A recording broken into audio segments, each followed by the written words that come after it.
Shalom Ubracha, nous poursuivons aujourd'hui avec la 9e Mishnah du 6e Perek. La Mishnah nous dit Chaver ve'amaretz yershu et aviem amaretz. Nous avons deux frères. L'un est Chaver, c'est-à-dire il fait attention au Trumot ou Maasrot, à tous les prélèvements. Il fait attention aussi à la Touma et à la Tara, c'est-à-dire à tout ce qui concerne l'impureté et la pureté en Eretz Israël. Son frère est Amaretz, ignorant, ne sait pas et donc ne fait pas attention. Ils ont hérité Yershu et aviem amaretz de leur père qui lui était amaretz.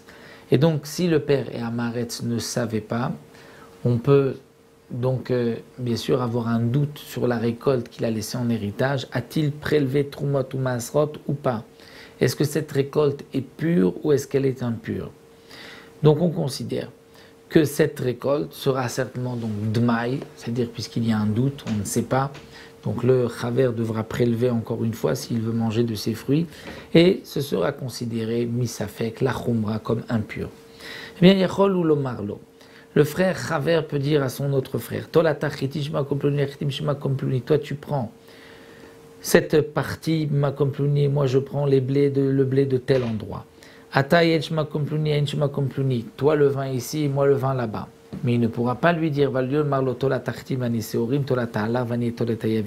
pourra lui dire, toi tu prends le blé, moi je prends l'orge, toi tu prends le lach qui est humide, donc qui est peut-être susceptible d'être impur parce qu'il a déjà été au contact d'un liquide qui peut donc recevoir l'impureté, moi je prends ce qui est sec, puisqu'à ce moment-là il n'y a pas de crainte que ce soit impur. Donc comme nous l'avons vu plus haut, il ne pourra pas c'est-à-dire lui dire, toi tu prends le blé, moi l'orge. Pourquoi? Parce que il a aussi une part dans le blé, comme l'autre a une part dans le blé, il a une part dans l'orge, et donc si il vend, c'est comme s'il vend, et donc il ne peut pas vendre sans avoir prélevé les Trumot ou Masrot. Donc c'est pour cela que si c'est du blé, là il pourra dire, toi tu prends du blé, moi je prends du blé, chacun se souciera de sa récolte. Mais si du blé et de l'orge, donc là c'est comme s'il vend une partie, donc il faut d'abord prélever avant de pouvoir vendre cette partie à un autre. Voilà, nous allons nous arrêter ici, on se retrouvera pour la 10e Mishnah.